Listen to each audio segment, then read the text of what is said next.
Petri Wine brings you Basil Rathbone and Nigel Bruce in the new Adventures of Sherlock Holmes.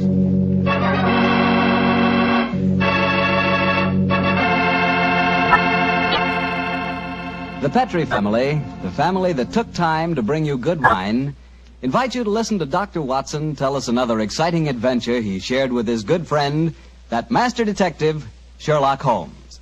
And I'd like to tell you about my favorite time of day. It's just before dinner. You know, when the family's all sitting around in the living room and wonderful things are cooking in the kitchen? Ah, that's for me. And boy, that's the time for a glass of sherry. Because Petri California sherry really makes waiting for dinner a pleasure. That Petri sherry is the perfect before-dinner wine. Just look at its beautiful amber color. And then taste that wonderful Petri sherry. What a flavor. Petri sherry has a rich, nutty flavor that's right from the heart of sun-ripened grapes. And if you like your sherry dry, you know, not sweet, you'll want to get Petri Pale Dry Sherry. Or better yet, taste them both. Don't buy one, buy two. Those letters P-E-T-R-I on the label are the personal assurance of the Petri family that Petri sherry is truly good wine.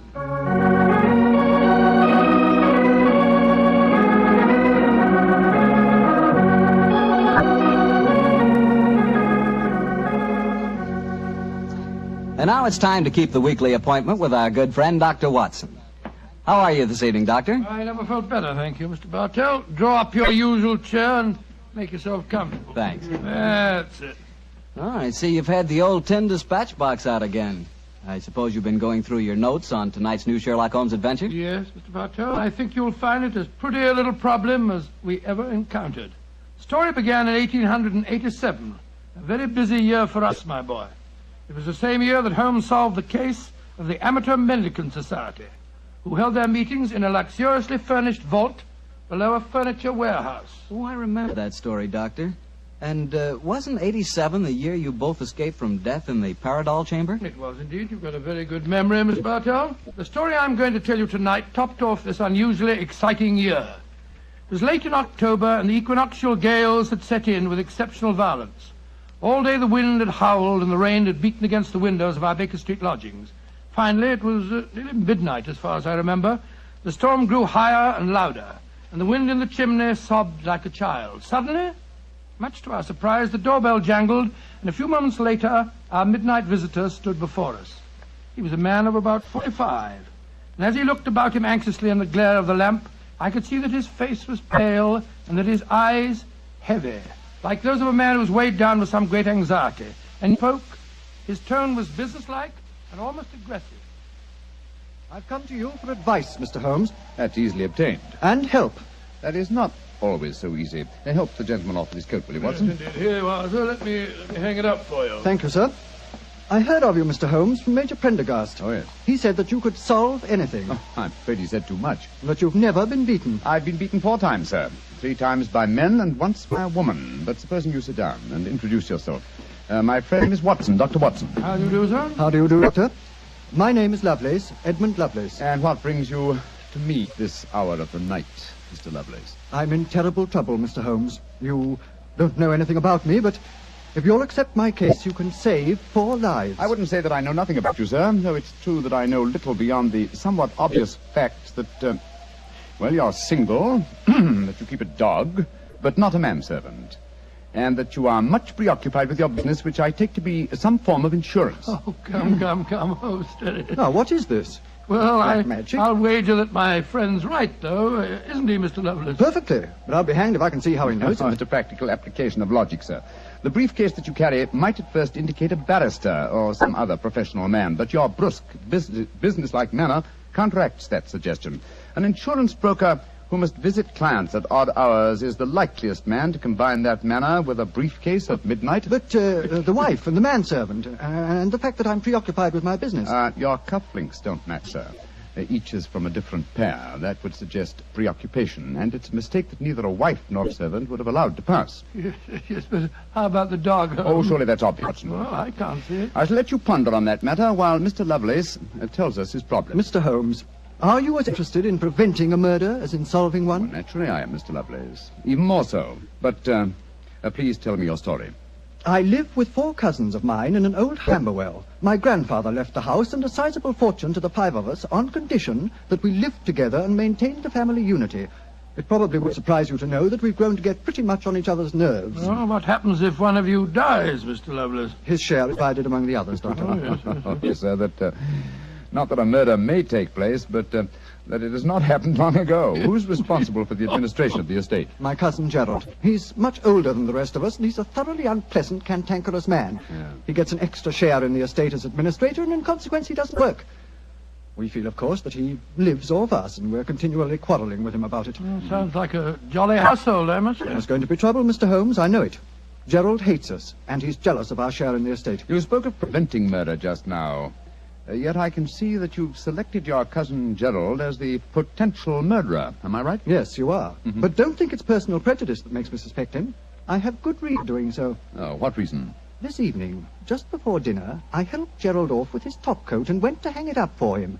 As I did so, I heard a strange, metallic clink in one of his pockets. I slipped my hand inside it and found a hypodermic syringe and a small phial of liquid. I opened the phial and smelled it. Gentlemen, it reeked of bitter almonds. Bitter cyanide, eh? And what did you do? I thought of destroying it, but I realized that would put him on his guard, so I replaced it in his pocket. Of course, I warned the others, and we decided that I'd come to you. I have your most important client tonight, or I'd have been here earlier. Yes, it seems odd that you didn't come directly to Mr. Holmes as soon as you'd made the discovery, Mr. Lovelace. After all, if a potential murderer is walking about with a pocket full of cyanide, I should have thought that itself was more important than business. Well, Yes, I suppose it might seem so to you, Doctor. Now, that's a most interesting stick you carry, sir. May I examine it? Of course. Here. Oh, thank you. Now I see how you've deduced that Mr. Lovelace had a dog, Holmes. There are the marks of the dog's teeth on the stick. Yes, my dear Watson, but these marks under scrutiny give us even more specific information. He's a large dog. You've had him for some years, Mr. Lovelace, and he's now old and feeble. Well, you're perfectly right, but I'll be hanged if I can see how you can tell that from looking at a walking stick. This stick is covered with teeth marks, therefore it has been carried many times by the dog. Now, it's a heavy stick, so only a large dog could have carried it. And the teeth marks also indicate a large jaw. The older marks are deep sunk. Look here. The fresh ones, where the wood is not yet darkened, are shallow. Yes, it's obvious that the jaws are losing their strength. That's very clever of you, Mr. Holmes, but I don't see what it has to do with the case in hand. Oh, neither do I, Holmes, I must confess. No, it tells us that your story, Mr. Lovelace, may bear a less terrifying implication than you think. On the other hand, its implication may be even more terrifying. Oh, it's late at night. I feel that any further delay in this matter would be extremely dangerous. I suggest that we get a cab and come to your house in Camberwell at once.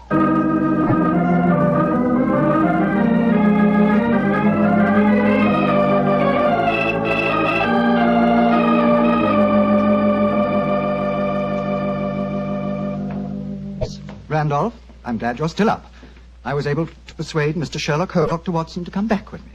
Gentlemen, this is my cousin, Alice Harley. How do you do? How do you do, Miss Harley? How do you do? And my cousin, Randolph Lovely. How do you do? How do you do, How do sir? you do, Mr. I've Lovelace? told him about the whole business, Randolph, so we can all speak perfectly freely. Let's begin by sitting down, shall we? Randolph and I had just finished a little cold supper. We've been to the theater tonight. Well, Mr. Holmes, I suppose Edmund told you about finding the hypodermic syringe and the cyanide in Gerald's coat pocket. Yes, tonight. indeed. May I ask where your cousin Gerald Lovelace is now? We left the house at 7, but I imagine Gerald went upstairs at 8, as usual. Didn't he, Edmund? On the stroke of 8, Alice. He's very fixed in his habits, Mr. Holmes. He goes up to his room every night at 8. There he reads or works on his accounts and eventually goes to bed any time between 10 and 1. Well, he might stop. I should like to speak to him a little later. In the meanwhile, may I ask you two young people to tell me quite honestly your feelings about your cousin Gerald? And you might as well be frank. I've kept nothing back. All right. Randolph and I hate him. First of all, we're sure he's jealous of our shares in the estate, and then we... Alice and I want to get married, Mr. Holmes, and Gerald won't hear of it. But you're your cousins, aren't you? Only second cousins, Dr. Watson. Gerald is dreadfully conventional. He's threatened us that if we do get married, he'll go to court and try to have our shares in the estate annulled. And from the way the will is worded, I wouldn't be surprised if he could do it. So you can see why we have no great love for him, why we're afraid of him. Well, he sounds an extremely unpleasant person to me. You mentioned there were 5 cousins in the house. 3 of you are here. Mr. Gerald Lovelace is upstairs. Who and where is the 5th cousin? The 5th cousin is my brother, Gilly. He's something of a tragedy, Fred. You see, Gilly's 20, but he never developed mentally beyond the age of 8. He had a bad fall in the hunting field when he was a kid. He's been like this ever since. Well, I'm sorry to hear that, sir. But he's the dearest, most gentle boy you've ever met. And, incidentally, the one person in this house who doesn't hate Gerald. The poor fellow doesn't understand the conditions of the will, I suppose. No. But if he did, I don't think it'd make any difference. I swear that Gilly loves every living thing, especially Gladstone.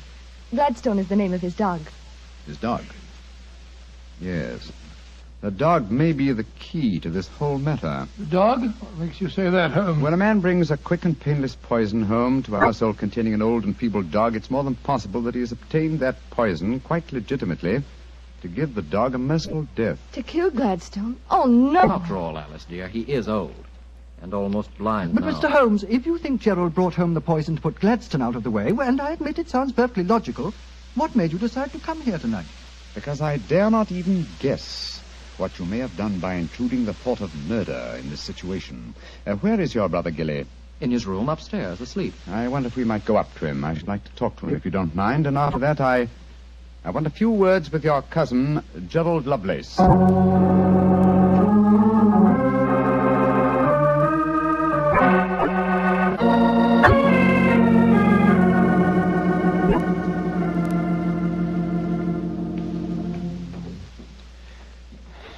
He's asleep, Mr. Holmes. Yes, with a dog in his arm. I'm afraid we'll have to waken him. Gilly? Gilly? It's all right, Gladstone. We're not going to hurt him. Gilly? Who is it? Oh, hello, Alice. Who are these men? They've come to take Gladstone away. No, Gilly, we haven't. Oh, of course not, Gilly. We've just come to admire him. Your brother's been telling us what a fine dog he is.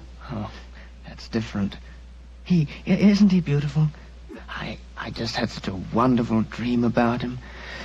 Such a wonderful dream. What was it, Gilly? Well, he was all young again. Just a puppy. He was chasing a rabbit across a cliff top. And I was running with him.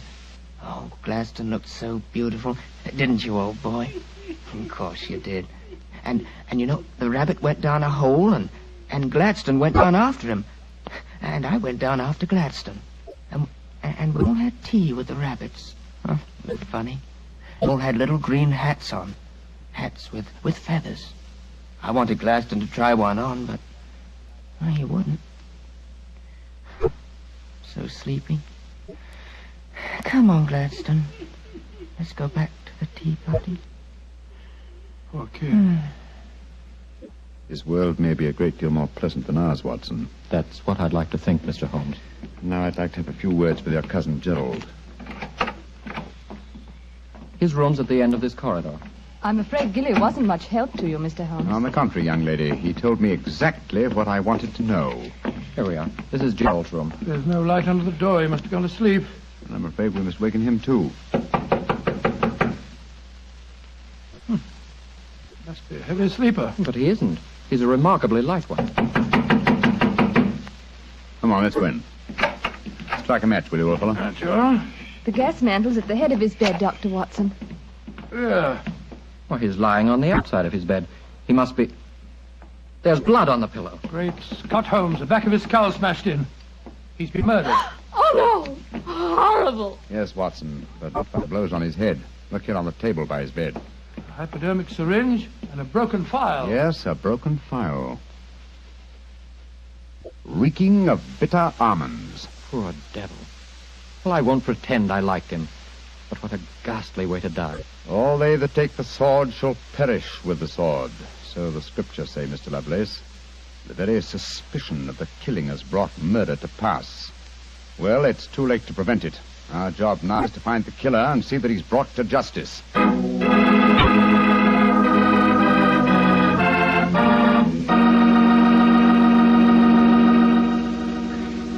Dr. Watson will tell you the rest of his story in just a few seconds.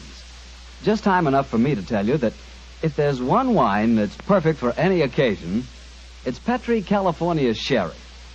With a bottle of that rich, amber-colored Petri Sherry on hand, you can make that time before dinner a main event.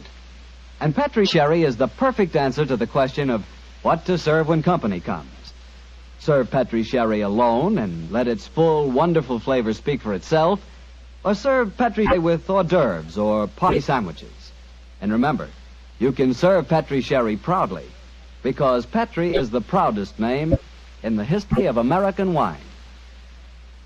Well, Dr. Watson, so you found Gerald Lovelace dead in one of the bedrooms of the house in Camberwell. What did you do? Send for the police? Not at once, Mr. Bartell. Sherlock Holmes persuaded the remainder of the household to give him the opportunity of examining the scene of the crime carefully before the police were sent for. And so, a few minutes before 1 o'clock that October night, Holmes and I stood alone in the room of death. Turn the gas a little higher, will you, old chap? Sure. You know, Holmes, I think you should have sent for the police right away. In a case like this, Watson, I prefer to be my own police. When I have spun the web, they may take the flies, but not before. What are the results of your medical examination, old chap? Well, it's exactly as you reconstructed it, Holmes. He was first beaten on the head with that poker lying on the floor. Then he had the full phial of cyanide injected into his left wrist. Can you estimate the time of death at all accurately? No, this room's confoundedly hot. He might have died any time from 1 to 5 hours ago. Yes. It's now 1 o'clock, and we know that he was alive at 8. Mr. Edmund Lovelace saw him leave for his room at that hour. Yes, if he was telling the truth. One thing we do know for a fact is that this man was murdered at the exact moment he was going to bed. He's wearing his nightgown and nightcap, but his bed has not been slept in. Well, isn't it possible that the murderer might have killed him shortly after 8 and then dressed him in his night clothes to confuse us? No, my dear chap.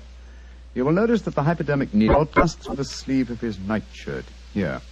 Also, the nightcap is crushed and bloodstained from the blows of the poker. No, Gerald Lovelace had prepared for bed. Yes. Look at the glass of water on the night table and the prayer book and the watch. Yes.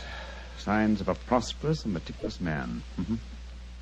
Very fine gold watch and in excellent condition. Aha.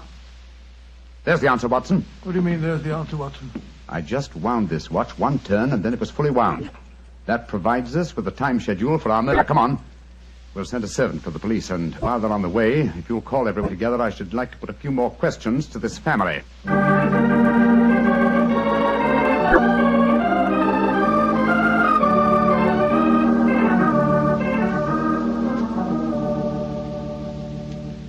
Before the police arrive, I should like to hear your statements again very carefully, if you don't mind. Mr. Edmund Lovelace, what were your exact movements tonight? I left here shortly before 10. From 10 o'clock until the time I came to Baker Street, I was with my client. His name and address, please. Derek Waterlow, 9 Onslow Square, South Kensington. Thank you. Make a note of these, will you, Watson? All right, you're home. You, Miss Harley, and you, Mr. Randolph Lovelace, went to the theater together. Can any independent witness testify as to your movements? Well, yes, Mr. Holmes. We went with friends, the Grant Moresbys. They live at the Clarendon Hotel off Charing Cross. What time did you leave this house? Well, it was about 7:45, wasn't it, Alice? Yes, and after the play, we went to the Café Royal for a little refreshment with our friends and then came back here. I see. And what time did you arrive back at this house? Just a few minutes before midnight. I remember the grandfather clock in the hall striking just as we went into the drawing room. And your brother Gilly, sir. I hate to waken him again. Have you any idea of his movements tonight? Well, he never goes out after dark, Mr. Holmes. But I spoke to the cook as we came in tonight. She says that he played cards with her until just after 10 o'clock. He was fast asleep when I looked in on him shortly after midnight. Thank you. You've made a note of all these facts, Watson? Yes, Holmes, I got them all down. Good. Then let's be on our way to Baker Street. But the police, Mr. Holmes, they're on their way. I know. Please give them my regards, will you? Apologize for my informality and tell them that I shall have the answer to this matter probably in a little over 24 hours.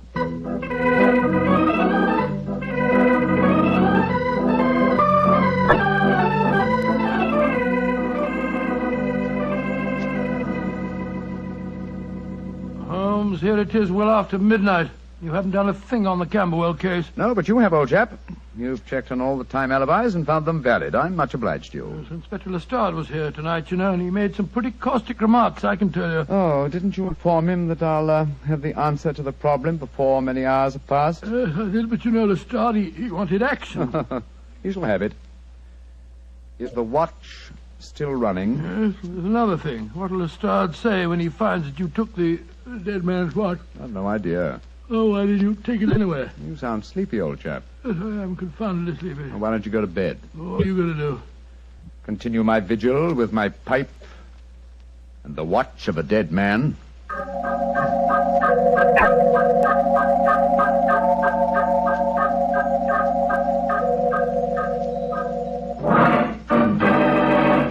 Watson, wake up! What time is it? 5 o'clock in the morning. Good Lord, what are you doing up at this hour? The watch has just stopped. I'm about to rewind it. What are you rewinding it for, Holmes? You waited over 24 hours for it to unwind. When I know how many turns it takes to wind it fully, I shall have the answer to the whole business. 10, 11... You're being confoundedly mysterious, as usual. 14 turns, and the watch is fully wound. Get your clothes on, old chap. Well, where are we going on this hour? To the house in Camberwell. Now I know who murdered Gerald Lovelace.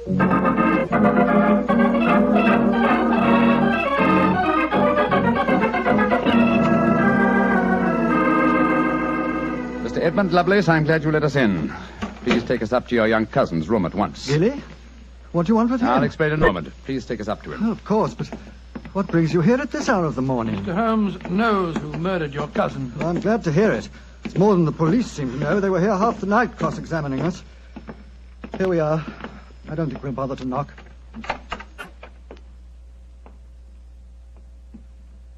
Gilly?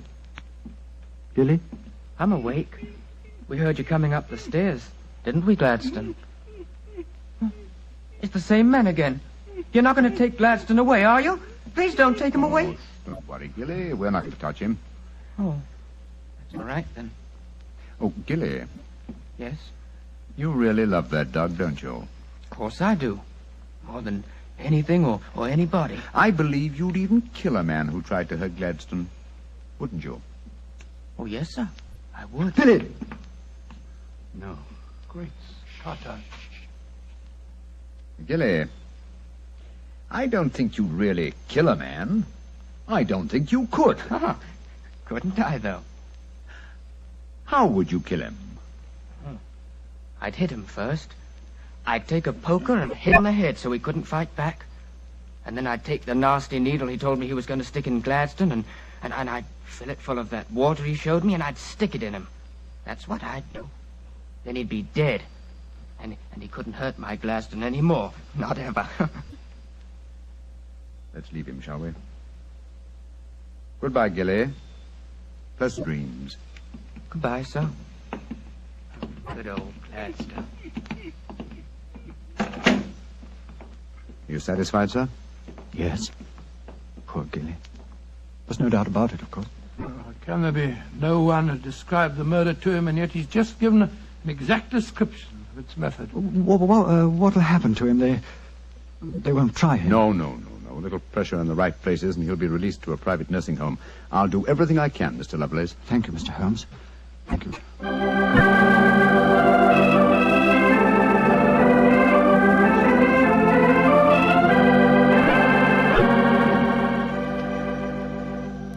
Well, Holmes, now that we're back in Baker Street and the whole depressing case is finished with, perhaps you'll tell me how you knew that Billy had committed the murder. Well, consider the time schedules, old fellow. You checked the alibis of the other cousins and found them satisfactory. That meant that Alice Harley and Randolph Lovelace could have committed the crime only at midnight. Edmund only before 10. Gilly only around 11. You said that the time of death could have been at any of those hours. Yes, I did. So how did you pin it down to 11? The watch gave me the specific answer. When I picked it up, I unthinkingly wound it.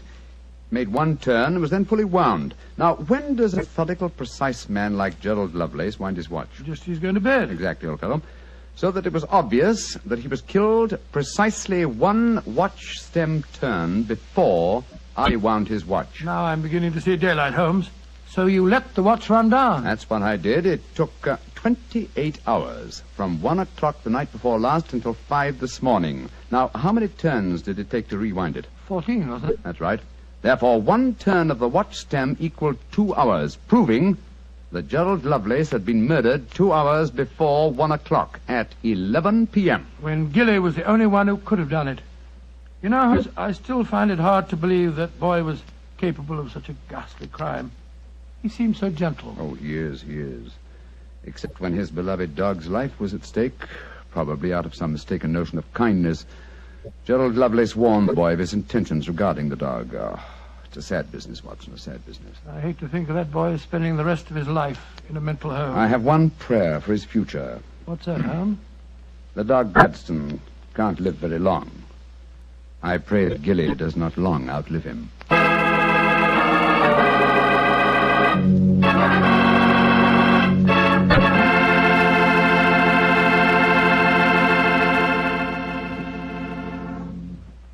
That was a remarkable bit of deduction on the part of Mr. Holmes. Yes, extremely clever, wasn't it? Of course, if I may say so, I was of some small help myself. Small help? Why, Doctor, you practically solved the case by yourself. Oh, I wouldn't go as far as saying that. But, Doctor, you did check all the alibis, didn't you? Yes, I checked where each suspect was at various times. Yes, you checked time. And what's more important than time? Well, Why, Doctor, time is even vitally important when it comes to wine. I was wondering how you were going to bring that in. And one thing we do know, Petri took time to bring you good wine. So nobody can miss with Petri wine. It's just got to be good. You can't be in the wine business as long as the Petri family without really learning all about the fine art of making wine. And don't forget, the Petri family has been making fine wine since way back in the 1800s. So, naturally, they've been able to hand on down, from father to son, the result of generations of experience at turning luscious, sun-ripened grapes into fragrant, delicious wine. No matter what type of wine you prefer, you'll like it more if it's a Petri wine, because Petri took time to bring you good wine. Well, Dr. Watson, what new Sherlock Holmes story do you plan to tell us next week? Well, now, next week, Mr. Bartell, I'm going to tell you a most unusual adventure that Holmes and I had when we were attending a performance at the Opera House in Rome. It concerns a famous singer who lost her voice, an understudy who was nearly lynched, and a murder that baffled the police. I call it The Adventure of the Terrifying Cat. Well, that's a story we've got to hear. Thank you, Mr. Bartell. And before you go, I want to talk to our friends about their war bonds. You know, during the war, the best investment we could find was the United States bond. And for my money, they're still a great investment. They're called United States savings bonds now, and only the name is changed. Savings bonds are sold in the same denominations and give you all the same advantages. And you can buy savings bonds at the same places at your bank or your post office or through the payroll savings plan. So invest all you can in United States savings bonds, because you cannot find a better or a safer investment.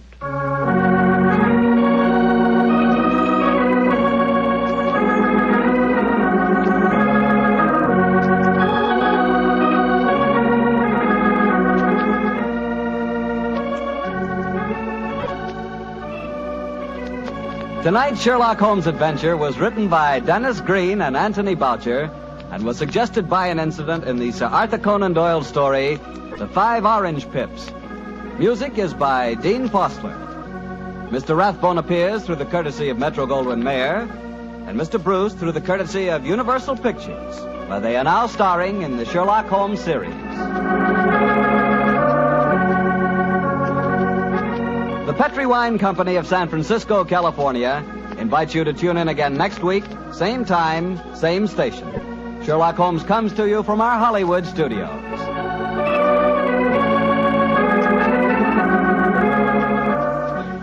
This is Harry Bartell saying good night for the Petri family.